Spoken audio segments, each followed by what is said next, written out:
Hello and welcome everyone to this American IRA presentation titled, Is a Self-Directed IRA Right for You?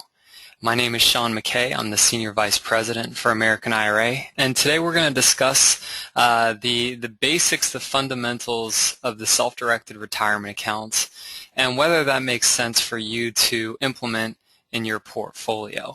If you found your way to this webinar, then certainly through some channel you've heard that a self-directed IRA or 401k can be a terrific tool for you in terms of diversifying your IRA or 401k. And so ultimately we're going to make sure that everyone's on the same page today, that everyone understands really what a self-directed IRA is and how you can use it. And so really the premise of the conversation today is to make you aware that there are options for you outside of stocks, bonds, and mutual funds for your retirement account. We'll discuss some of the ways that our clients are currently investing their retirement accounts, but understand that when we're talking about a retirement account, there are a lot of opportunities out there for us. Some are investing in real estate, others it's private placements or precious metals. But the net of today's conversation, if you get nothing else out of it, is that we can do things that are outside of the stock market with our IRA or with our 401k.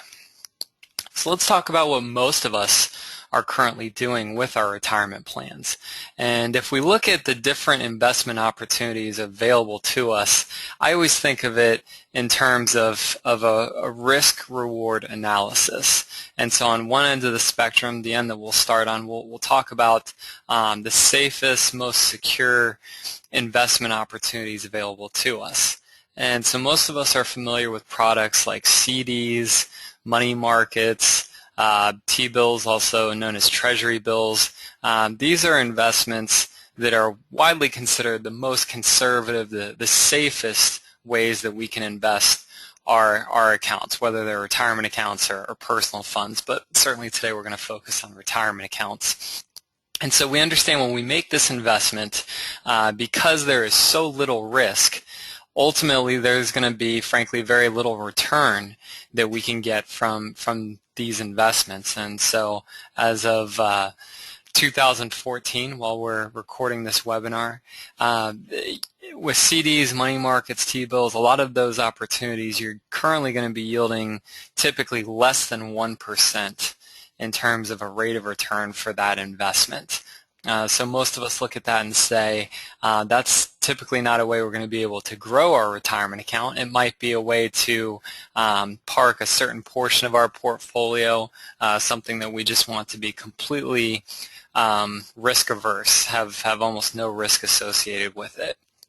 We understand that if you look at current estimations of inflation, depending upon who you talk to and what you read, it might be 2, 3, or 4%. So if we're making 1% and inflation's at, say, 2 or 3%, we understand that by making this investment, our investment dollar is actually decreasing in value.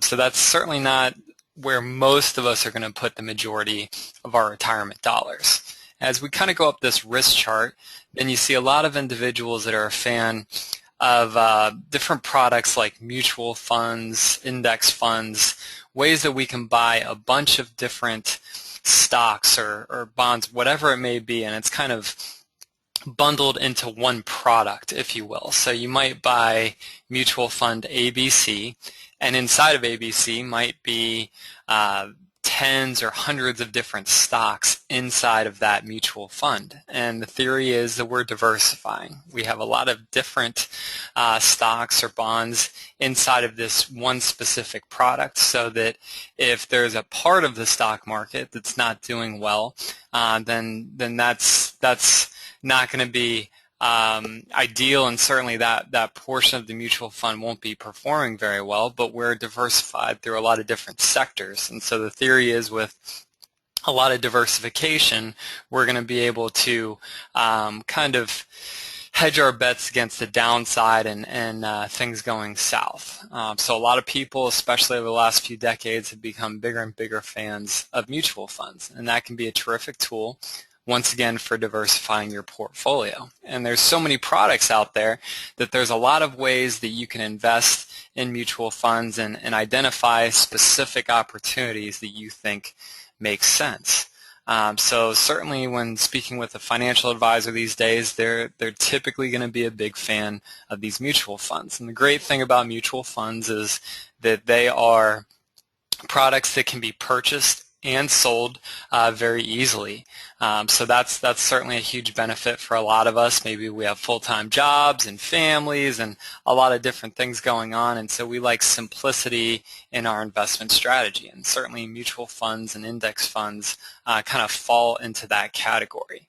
Now, the downside with the mutual fund is that when the entire stock market goes south, as it certainly, can happen from time to time, and we've seen it over the last few years, then the value of that mutual fund is typically going to go down, usually at kind of the same rate that entire stock market is going down, regardless of what metrics you use to measure it, whether it's the Dow or the S&P 500. If everything's going down, we're going to be losing value in our portfolio. So, it's certainly not free from risk, but a lot of individuals will tell you that it's a way that you can at least diversify a good bit. Then we look at the opportunity to buy individual products, such as individual stocks for our portfolio. And so the benefit is that if you understand a particular industry really well, this is an opportunity for you to hone in on specific situations that can be beneficial for your portfolio. So for example, let's say you even work for a company that's traded on some sort of exchange, and you know that this company is doing well, it's building, there's a lot of momentum, and you think that the company is going to continue to grow and expand, and there's a lot of upside. Well, because you have knowledge, you work for that company perhaps, you have the opportunity to invest while you think that maybe the stock is undervalued. So let's say you work for Chipotle, for example, and you think Chipotle is going to keep going up and up. You work in the business, you understand the business model, they got a great management team.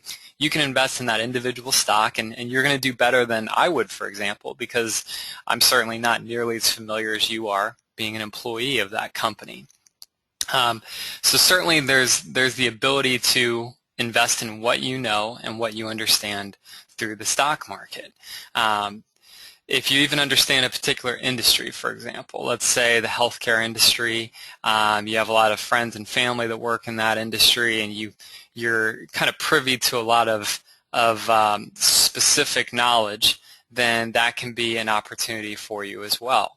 Certainly financial advisors, they may have certain sectors of the stock market that they're very familiar with, and they can be of great value to you as you're potentially picking some individual stocks. So it's a great way to take advantage of very specific opportunities. Now, certainly the other side of the coin is that, unfortunately, more times than I can even count, I hear a lot of individuals that'll buy a stock or a mutual fund or whatever it may be based upon the good old hot tip. They heard from somebody at some sort of event, or they got a friend of theirs that's always kind of looking for the next big thing, and without doing their proper diligence, they might invest a pretty substantial part of their retirement account into a few different hot tips. And so that, I think we all kind of can understand the logic behind that's kind of a risky proposition. Certainly sometimes it can work out well, but I think we all understand if we're not doing the diligence on what we're investing in, that a lot of times won't work out well for us. And so ultimately, the thing that I'll probably say way too often during this presentation is we need to invest in what we know and what we understand. My dad's a financial advisor, so he understands certainly much more than I do the stock market, the different sectors and how they relate to where we are in the economy, and he can read and understand the stochastic charts and all sorts of fun things like that certainly I'm embarrassingly ignorant on. So that makes sense for him to invest certainly a substantial part of his portfolio in the stock market. However, I submit to you that as the typical individual that once again has a lot of things going on in their life, full-time job, a lot of different things like that, we probably don't study the stock market nearly as well as we should, considering the fact that perhaps our entire IRA or 401k is invested in the stock market. So it's just a little bit of food for thought there. As we look at the S&P 500 chart over the last 10 years, we've seen that it's gone up, it's gone down. This is actually, frankly, probably a few months old now. As of today, it's actually just over 2,000. So certainly things are up, up, up, and up. And just to speak for a brief moment about kind of the psychology that I find with stock market investors, it's kind of unique, we'll say. You know, when things are going up, there's a lot of optimism, and there's a lot of people that are jumping into the stock market. It's going to go to the sky. This is a terrific time to be investing in the stock market. Certainly today, a lot of people are very excited. You hear about all of the new money coming back into the stock market. To me, I think that's kind of curious, considering we're at an all-time high. We're buying at historically the very height of the market. And to me, that may or may not make sense for a portfolio versus when the stock market was low. If you look at this chart and around 2009, pretty much whenever you purchased a stock or a mutual fund in 2009, you were at a really low point. And that was an opportunity to buy low. And maybe today in this market is an opportunity for us to look at our portfolio and say, do we want to take some profit in some of the products that we purchase? Kind of the old adage, we want to buy low and sell high. Oddly enough, I find most stock market investors want to buy high, and then when things go low, there's kind of this emotional pull to get out and to save whatever is left of our portfolio, and they want to sell low. So, as I said, just a bit of food for thought. Let's try to buy low and sell high. Certainly, we're intelligent individuals. We understand conceptually what we want to do. It's just kind of the emotional element associated with investing that seems to get the best of us. And first and foremost, I consider myself a student. I always just try and follow the smart people. And the smart people say you want to be a contrarian investor. When others are buying, you want to be selling, and vice versa. And there's a heck of a lot of people that are buying right now, so maybe it's an opportunity for us to be selling. So as we look at our retirement years and the elements that allow us to retire, we understand that it's made up of a few different facets. And so the first one I want to talk about is pension plans. Now, before we get into this discussion, I do want to say I certainly consider myself a positive and optimistic individual. We live in the greatest country in the world.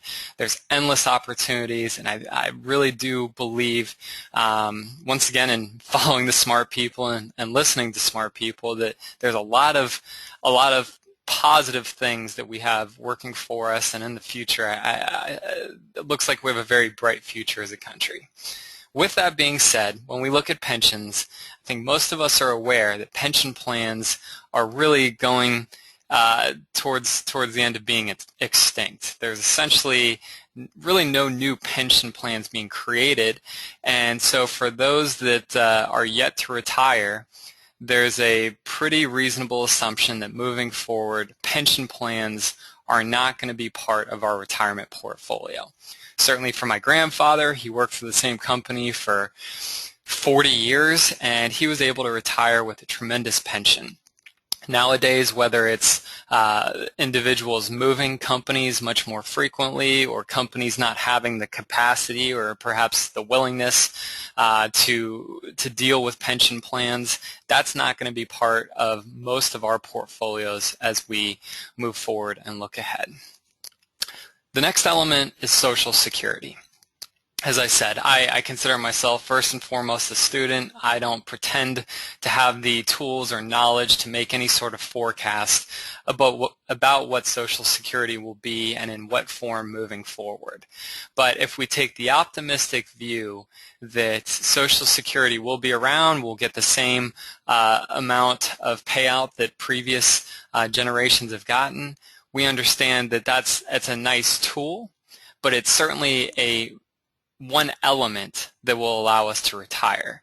Social Security in and of itself typically will not get most of us where we want to be. It won't create the revenue stream to allow us to retire, to not have to work any sort of job whatsoever. Certainly there are those that think that Social Security may be reduced in the future, that if in today's dollars, maybe you were going to get, say, $1,400 a year. Maybe with all the baby boomers retiring and the way that the workforce has shifted, maybe that $1,400 turns into $800 or $900. So for some of us, that may not be a huge deal. For others of us, that will really change the way that we live. So we just want to be cognizant that Social Security may or may not be around, but that in and of itself isn't going to get us where we want to be. The next element is personal investments. And one of the great things about my job is I get to be around a lot of really prolific entrepreneurs, those that have created companies, those that have kind of gone out there into the world and said, yeah, I'm going to take a big chunk. I'm going to start this business, and it's going to create this terrific revenue stream. And there's countless success stories of those that have done that. And certainly if you've created or you've purchased an existing company and it's throwing off a tremendous revenue stream, and especially if you're able to remove yourself from the day-to-day operations, boy, you're set. You know, I'm the first one to tell you I really have very little to add to a retirement account discussion with someone such as yourself. You've built a great business, and I tip my cap to you. I find for most of us, however, we're an employee of a company, and so we work our day job. It's putting food on the table for our family. If we're lucky, we're able to save some money for other investments and for contributing to our retirement accounts. But personal investments for most of us is independently not going to, once again, allow us to retire the way that we dream of as we're younger. So it's a great element, but for many of us, it may be kind of a minimal element of our overall retirement income. So that leads us to IRAs and 401ks, and statistically, if you look at it, the vast majority of individuals have their wealth tied into their IRAs or 401ks. So if that's where the majority of our money is, then it makes sense that that's where we need to spend a lot of time focusing first on making contributions to that retirement account, and second, growing that in the most efficient manner possible. And if you talk to anyone in the investment industry, that starts with investing in what you know and what you understand. So that's really the premise of this conversation with self-directing our retirement accounts. If you understand the stock market and you do well, your IRA or 401k should absolutely be maybe fully invested in the stock market. For many of us, however, we maybe understand or have more knowledge of other asset classes that we'll discuss. So when we define a self-directed retirement account, I break it down into a few elements. The first is, as the name indicates, it is self-directed. So if you open a self-directed traditional IRA with us at American IRA, you are the final decision maker for what that retirement account will invest in. So this is a departure from working with a financial advisor that's going to pick specific products for your portfolio. With us, you're going to identify the opportunities.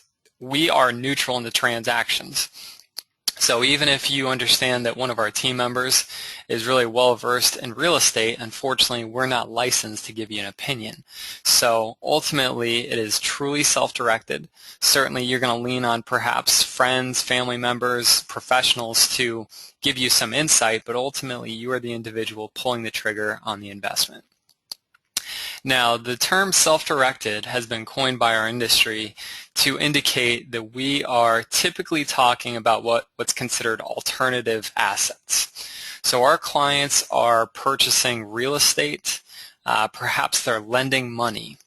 Maybe they're investing in a privately held company. So maybe that's a franchise that's starting in your community. Maybe it's someone who's creating a new business model and they're looking to infuse capital into that business. Or maybe you're a fan of precious metals like gold and silver.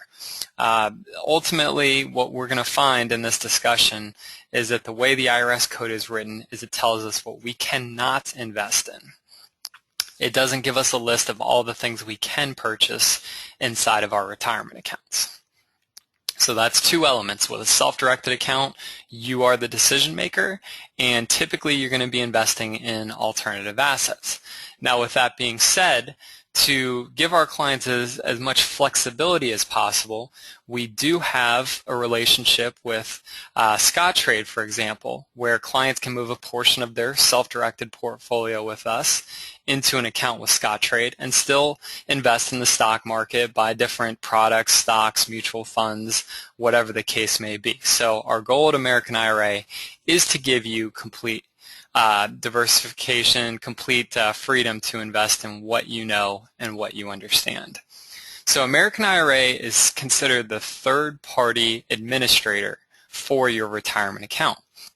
And so what that means is we do the record keeping for the assets that you purchase in your account with us, as well as the reporting to the IRS each year for what has transpired in terms of the inflow, the outflow of money, the specific assets that are being held inside of your retirement account. And so each year our clients receive a valuation form, and we ask you to work with the appropriate professionals to give us the current value of the assets held in your account so that we can then turn around and give the IRS proper accounting of what has transpired. So in terms of the retirement account with us, as I briefly mentioned earlier, your retirement account will stay in its same form. So if you currently have a Roth IRA, you'll have a Roth IRA with us. If you have a traditional IRA, you'll have a traditional IRA with us as well. So the account is not changing forms. It's really just the investment opportunities available to you.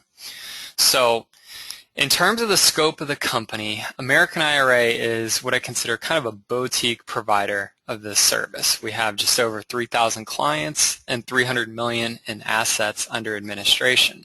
So we're certainly never going to be Bank of America. Bank of America is a huge conglomerate, a lot of different products that they can sell, a lot of services that they can provide to their clients. We have a very specific niche. If you're purely wanting to invest in stocks and mutual funds directly, then I'm the first one to tell you we may not be the best resource for you. However, if you want to buy a single-family house with your Roth IRA, then we are absolutely going to be a terrific option for you. So because the retirement account is not changing forms, you have the same FDIC insurance you have with us as you would have with any other financial institution. Now, as we talk about the types of accounts that can be self-directed, the short answer to the question of can my account be self-directed is essentially yes. The only exception to that rule is if you have an employer-sponsored plan, like a 401k, a 403b, a thrift savings plan with your current employer, many times you will not be able to move that retirement account until you move on to another job opportunity, whether you're let go or you just change companies. That's the situation where many times you cannot move your retirement account.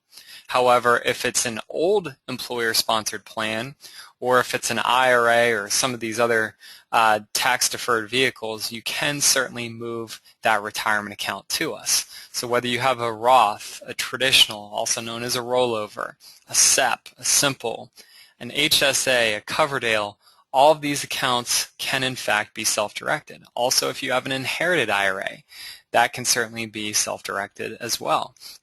So as I said, the short answer is you can in fact self-direct your retirement account. Now, it is important to note it is not an all-or-nothing proposition. So for example, if you have $100,000 with Vanguard, for example, you don't have to move your entire $100,000 account to us. Maybe there's a opportunity in some business that you're aware of, and you're just simply going to be moving $25,000 or $30,000 to make that investment. That is certainly doable. As I said, this is not an all-or-nothing proposition. It's really just about giving you an opportunity ultimately to further diversify your retirement portfolio. And let's be honest, all asset classes have cycles. Stock market goes up and down. The real estate market goes up and down. So there may be times where a portion of your portfolio is not performing really well, but other portions are. So that's kind of the benefit, I guess you could say, of diversification. Excuse me, diversification. So as we look at the retirement account options, certainly this is by no stretch of the imagination a complete list, but just to give you a little bit of flavor of what a lot of our clients are currently doing. So as we look at the real estate, I want to make sure we understand that the IRA or 401k is going to have direct ownership of, let's say, raw land. 123 Apple Street is just a plot of raw land. The IRA or 401k can actually own directly that asset. Sometimes there's confusion as to whether we're talking about a REIT, a real estate investment trust, which is basically a product that you can purchase on the stock market where you're investing X amount of money in some huge company that owns many pieces of real estate, large commercial buildings spread across the nation or the world. This is not what we're talking about. This is your IRA or 401k buying 123 Apple Street and directly owning that. Just as your IRA can directly own shares of stock. Your IRA or 401k technically owns a small piece of whatever that company is, whether it's Exxon or Apple or whatever the case may be. The cool thing about this option is, once again, we're talking about different assets, and your retirement account can fully own that asset. So with Exxon, I don't think it's a stretch to say that most of us on this call, all of us on this call, I should say, probably do not have the capital to fully purchase a company like Exxon. It's worth countless. I honestly don't even know how much Exxon is worth. Billions, trillions of dollars. It is an enormous company. We don't have that kind of capital. However, if 123 Apple Street is a single-family home, for example, and it's worth $80,000, or I should say you can purchase it for $80,000, that is a situation where your retirement account will fully own that property. And because of that, it gets all of the income associated with that ownership of the property. If it's a rental property, it gets all the rental income. If it's a property that is fixed up and flipped to another buyer, then all of the proceeds from the sale of that property go back to your retirement account. So anything from raw land, condos, townhouses, all the way to single-family homes and commercial buildings can actually be directly owned by your retirement account. Then there are also those that are into real estate investing and they want to just simply be the bank for other individuals or other companies. And so just like Wells Fargo will give you a mortgage and that mortgage is secured by the property that you're purchasing, the same can be true inside of your retirement account. If you know of someone who is going to be purchasing a property, maybe it's for investment purposes, maybe it's for personal use, and they're looking for a resource outside of a bank to finance that property, your IRA or 401k can actually provide the financing for that property. Now, also kind of in that real estate arena, we do have individuals that will purchase tax liens or tax certificates or tax deeds depending upon the state that you live in. So that's an opportunity where you're paying someone's delinquent property taxes, and you understand there's essentially two outcomes. Most likely, the individual that has not paid their property taxes will at some point in time get caught up and pay you a specific rate of return, and that's determined by the state that you live in. Or, in certain circumstances, the individual will not actually pay off the debt, pay off the property taxes, and in this case, your retirement account can go through a process to actually end up acquiring the property. Certainly, like any real estate opportunity, you certainly want to do your diligence, and it certainly can be lucrative, but just like with any opportunity, you want to understand the collateral that you're making the investment on. So We do have case studies for other webinars where we directly discuss some of these opportunities, whether it's rental properties, fix and flips, buying tax certificates, etc. There's also a kind of a unique trend that we see where individuals like the idea of owning a small portion of a company. However, they want to invest in a company that's maybe in their community, or maybe it is run, or the ownership is people that they know personally or have had some sort of interaction with, and so they're investing in privately held companies. So that's a departure from something listed on one of the exchanges, like the New York Stock Exchange, for example. So this is kind of cool. It's, like I said, maybe someone's buying a franchise in your community, or they've started a new business, or maybe it's an existing business and they're looking to take it to the next level by raising some money so that they can expand. These opportunities are available to invest in inside of our retirement accounts. So real estate tends to be the most popular opportunity asset class that our clients are currently investing in. And the long and the short of it is, if your IRA or 401k is going to be purchasing or controlling an asset, a piece of real estate, and it is strictly for investment purposes, you are going to be able to do that deal more than likely inside of your IRA or your 401k. So whether it's a rental property or doing a fix and flip, these things can be done inside of the accounts. There's also clients we have that are, maybe they're even full-time real estate investors, and so they're creative individuals and they have creative ways to structure deals and to acquire properties or to control properties, and that can be done via wholesaling and getting an option on a property. And essentially in those scenarios with wholesaling, you've identified a property that's below market value, you get that property under contract, and the contract is then assigned to another investor, and there's a spread that you make for essentially assigning that contract to another investor. Certainly a great way to maybe take a smaller retirement account and grow it pretty quickly. There's also the ability to do options, and some of us are familiar with options with the stock market.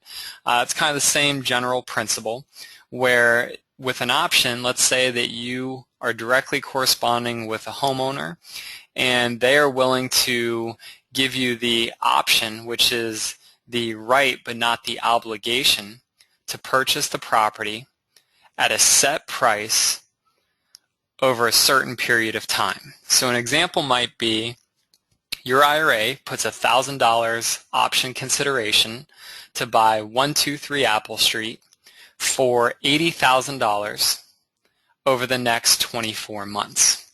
Now you understand if the IRA does not perform and exercise that option, meaning sell that property or sell that contract to someone who will in fact close on the property, your risk is your consideration, your option consideration in this case, which was $1,000.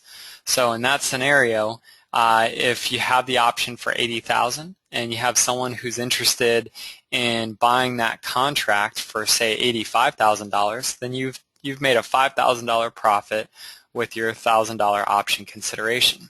And certainly for those that may be just getting started in real estate, they tend to ask, well, who would sell a property at a discount? Who would allow you to do an option on their property? And the reality is a lot of people would. There's a lot of people that have, kind of unique situations, and maybe let's say maybe they're getting a bit older and they want to have maybe a buyer for their estate when they pass away that will buy the property or have the ability to buy the property, but they still want to enjoy that property for a few more years. Maybe it's before they go to an assisted living facility, for example. There's a lot of unique scenarios out there. So the retirement account can also do a joint venture, which is essentially partnering with maybe another retirement account or maybe with individuals or companies for a specific project. And so this is not the IRA having full ownership of a property, but having a specified partial ownership in a specific project, kind of a partnering scenario, if you will. So there's a lot of great ways that you can structure deals and be creative, whether it's with real estate or maybe investing in a privately held company as well. So the way the IRS code is written is it tells us what we cannot invest in. And this is IRS code 4975. Riveting reading. If you're ever having trouble sleeping one night, it doesn't get much better than reading the IRS code. And so essentially that code tells us we cannot purchase collectibles such as fine wine or maybe antiques, things of that nature. A collectible car, for example, some terrific car from the 50s that's actually stated as a collectible. There's also the inability to purchase life insurance policies inside of your retirement account as well. So those are really the two basic elements that we cannot purchase, collectibles or life insurance policies. So as I said, there is not anywhere in the IRS code where it says we can buy stock, we can buy mutual funds, we can buy bonds, we can purchase real estate, whatever the case may be. That is not the way that the IRS code is written. So many times you'll be speaking with either a professional or maybe a family member or friend, and you say, yeah, I'm thinking of buying a single family house to rent out inside of my retirement account. And you're many times going to get looks like you are from a different planet. And sometimes an advisor, a CPA, an attorney may just not be aware of this specific piece of the IRS code, and they'll say, no, you can only buy stocks inside of your retirement account. And as I said, you can direct them to IRS code 4975, and it'll be great to educate them on what can not be purchased inside of your retirement account. Now, whenever we're making a retirement account investment, we want to understand that there are certain individuals and entities that are considered disqualified. So we always start with the account holder, which is yourself. And so you, your spouse, entities that they own or control, such as if you have a LLC or a C Corp, S Corp, whatever the case may be, as well as direct lineal family members such as parents, grandparents, children, grandchildren, and their spouses, cannot purchase an asset from your retirement account, cannot sell an asset to your retirement account, or provide any services. And on the next slide we'll get into what we consider services or adding value. But it's important to understand that when your retirement account is purchasing an asset, selling an asset, or getting individuals to provide, let's say, sweat equity to a real estate project that's owned by the retirement account, we need to be very careful that these individuals are passive in the transactions. Now, I failed to mention this earlier, but if you do have any questions, we do have two elements, a questions box and a chat box, and at the end of the presentation I'll open that up. If there are any questions, if I've been unclear or if it's confusing in some way, please let me know. I'd love to answer that, and I'm sure if you have the question that there's others listening that have that as well. So feel free to type that into those areas.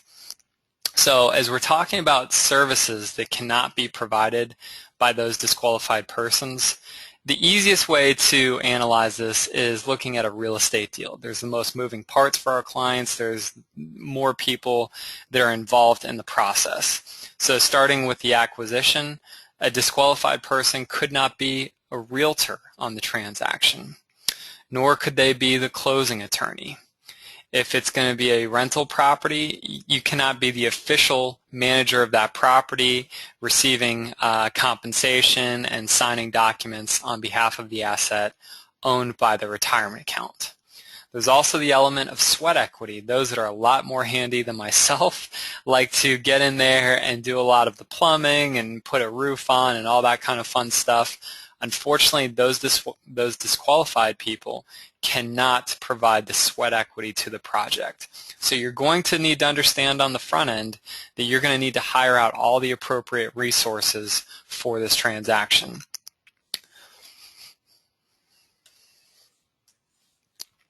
Now, as we look at the process to make a purchase, it's important to understand that the general process is identical to purchasing stocks. The reality is that with stocks, that industry has done a tremendous job of making the process super easy. So we're all familiar with, if we're going to purchase stocks, first and foremost, we have to get the account established as well as funded.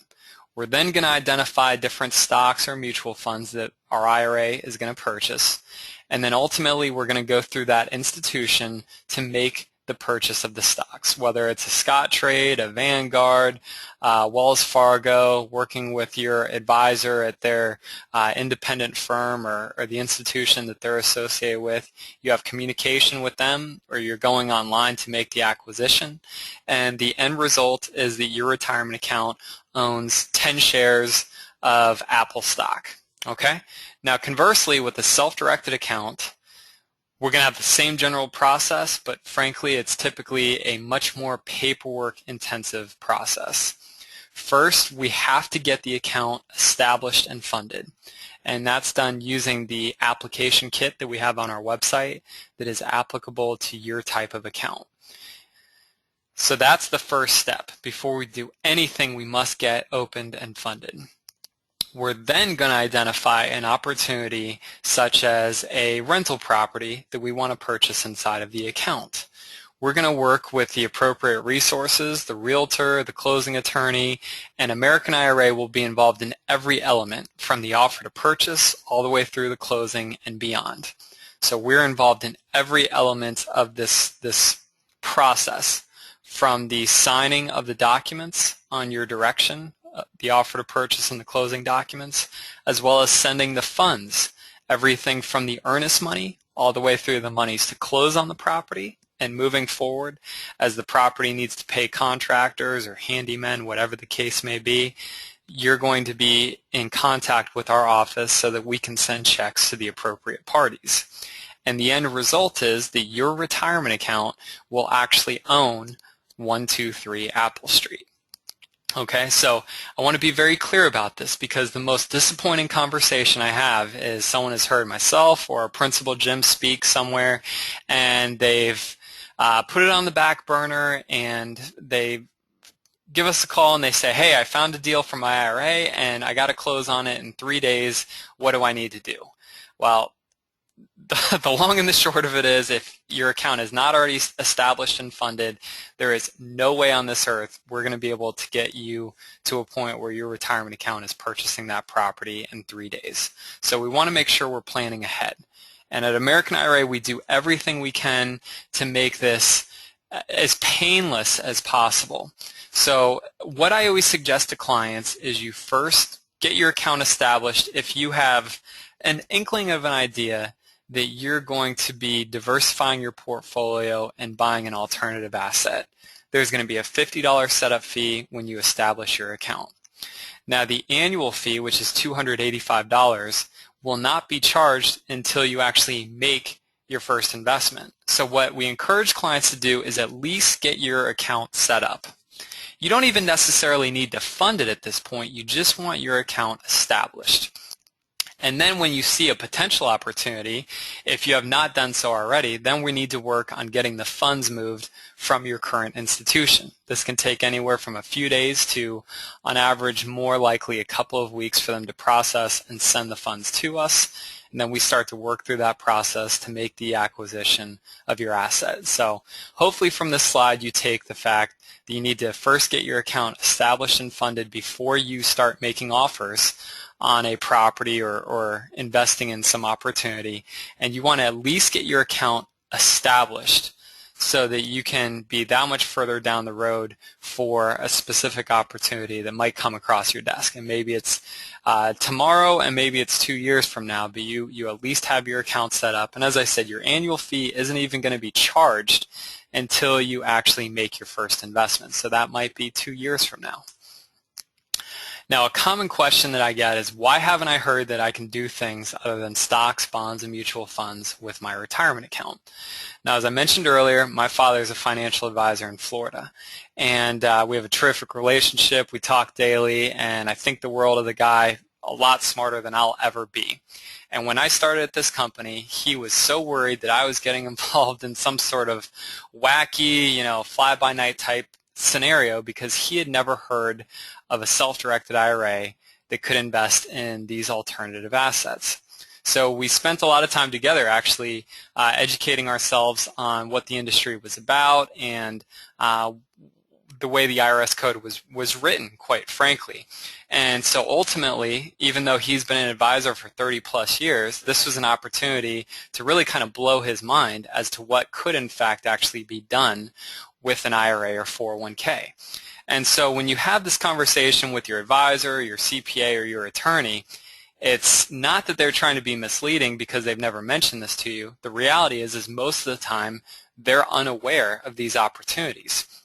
CPAs and attorneys are terrific resources, and as it comes to taxation and legal issues, for the vast majority of the stuff they can run circles around me. But as it pertains to retirement accounts, many times we're actually educating them on the tax and legal ramifications, quite frankly, of these self-directed retirement accounts. Because it's such a specific niche, let's be honest, of the investment industry. Most of us are associated with financial firms that have specific products, stocks, bonds, mutual funds, CDs, and money markets that they can sell us. And so they can provide a great resource, but that does not mean that that is the all-encompassing world of investment opportunities with our retirement account. So if you go into Bank of America and you say, I want to buy a single-family house with my retirement account with you guys, you're going to get one of two responses typically. You're going to get, you can't do that because they're unfamiliar with it, or you can't do that with us. And at least at that point, they're really sophisticated resource for you, and they understand it can be done, just not with, in this case, Bank of America. So we're going to run through a very basic example just so you get the feel of what a client is currently doing with their retirement account to make an investment into a piece of real estate, and just so you see the flow of the money and kind of the vision, if you will. So whenever you're doing an investment, whether it's real estate or investing in a privately held company, or you're lending money, or whatever the opportunity may be, you must understand that, as we've mentioned, you as the account holder are the final decision maker. You and the people that you personally rely on to help you make financial decisions are going to be vetting this deal. You want to make sure, as we talk about a fix and flip specifically, that if you're doing a cash deal, which most of the time you will be doing with your retirement account, that the IRA not only has enough money for the acquisition of the property, but also to repair the property, and you have reserves left over so that if the property runs over budget, or if it's not rented, or whatever the case may be, there are other monies left in the retirement account to pay those bills, because the funds will flow in and out of your retirement account with us. So let's dig right into it. A very basic example. Steve is purchasing a property for $50,000 through his retirement account, and so he understands, once again, everything from the offer to purchase all the way through the closing documents. We will, as American IRA, be in communication with him to sign the documents and to send the funds where he tells us to. So after Steve's IRA has acquired the property, it just needs some cosmetic work, some paint, carpet, maybe a couple of appliances, the total $10,000. And so the IRA will pay the handyman, the contractors, whatever vendor it may be, to provide the services and the products.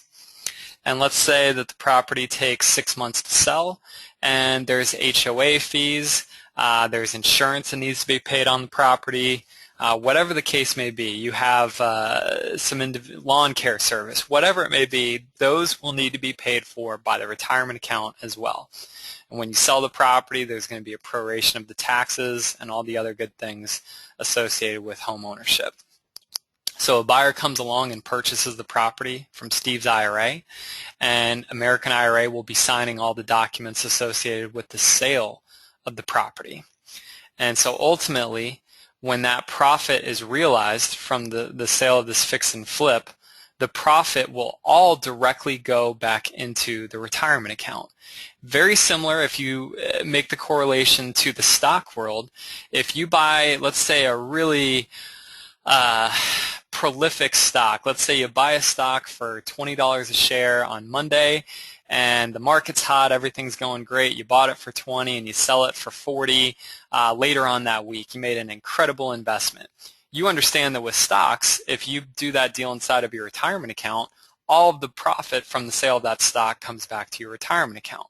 And the same thing is true with your retirement account that purchases a piece of real estate. All the profit, if it's a traditional IRA or pre-taxed account, is going to be tax deferred, meaning that in your retirement years, as you start to take money from your retirement account, you'll be taxed at whatever your tax rate is at that point in time. Conversely, if you have a post-tax account, like a Roth IRA, as long as you have the account for at least a 5-year period, and you're 59 and a half when you start to pull money out in the form of taking distributions, then you will actually have tax-free money. So certainly you want to speak with your CPA if you're creating a new retirement account to see which one is the best fit for you. But ultimately, regardless of the type of account, all of the profit flows back into your IRA or 401k. And so certainly for those that have done a deal like this personally, they understand if they fix and flip a deal within 12 months, that's short-term capital gains, it's ordinary income, and depending upon what your tax bracket is, you could be paying 30-40% of this profit to Uncle Sam, versus if you did this deal inside of your retirement account, this is all tax deferred or tax-free money. So huge benefit to doing a lot of deals and making a lot of investments inside of your retirement account. So once again, we cannot say this enough. Before you get involved with any specific opportunity, you want to download our appropriate application kit. We do have a processing team that's terrific with helping you with the forms, and you're going to get your account established. You can either fax or scan and email those documents to us. You then want to fund your account. Many times individuals will have an existing IRA, and so they'll use the transfer form that's in our application kit to get the funds moved to us. Or if you have an old employer-sponsored plan like the 401ks, the thrift savings plans, the 403bs, you'll be using a rollover form, and that'll move into a traditional IRA, and that is what we call a qualified movement. So there should not be any taxes or penalties associated with making that movement if it's going directly from one institution to another. And then the third phase is making the investment. I always encourage clients, whenever you're looking at your first potential deal, the easiest way to do this is to simply give our Asheville processing office, our headquarters, a call and say, I'm going to invest in a privately held company. Please let me know what that process is. And we'll verbalize it to whatever degree you like, and then we'll email you a set of written instructions so you understand how these documents will flow. So that's what we're here for. We're here to be of service. We're here to do the record keeping and to assist you with the documents in making the investments that you have. So we really appreciate your attendance today. As I said, if you do have any questions, we do have a chat box and a questions box, and I'll give everyone an opportunity to go into to those sections, excuse me, and to type in any thoughts or questions you have. My contact information is Sean, S-E-A-N, at AmericanIRA.com. And our website is AmericanIRA.com. Our headquarters, the headquarters is in Asheville, and the office number is, if it's toll-free, if you're out of the area, 1-866-7500.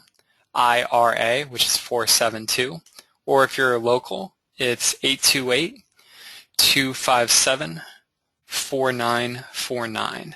And I do have a satellite office here in Charlotte, North Carolina, and that number is 704-633-8155. And we'll go ahead and open it up and see if we have any questions here. All right. And so we have a question, will this slideshow be available after the presentation? It will be available. If you want to go ahead and shoot me an email, I'll be more than happy to send you the PowerPoints. We've actually recorded this specific presentation today. So if you give us probably a couple of business days, we'll have kind of a complete package with the audio as well as the visual slides for kind of a more complete experience if you're looking to pass this along to family, friends, whatever the case may be. So thank you for your interest, and yeah, if you want to contact us, we'll be happy to get you a recording of this. Perfect. Any other questions?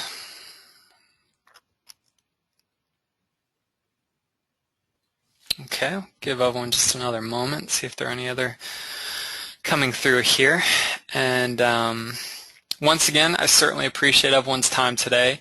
We're actually in the process of kind of revamping our webinar materials. So this is kind of our introductory webinar, and so we will also have additional webinars on the different asset classes such as real estate, private placements, lending money inside of your retirement account. And then we'll also have a webinar where we delve deeply into the different retirement accounts, so that if perhaps maybe you're starting a new retirement account, that'll be a resource for you as well. So looks like that's it for the questions today. Hopefully I didn't completely confuse everybody. Once again, I do greatly appreciate your time, and yeah, if we can be of service moving forward, please let us know, and hopefully we'll see you at another webinar or perhaps a live event. And if you ever make it to the Asheville or Charlotte areas, we'd love to meet with you in person as well. So thanks again for your time, and we'll see you soon.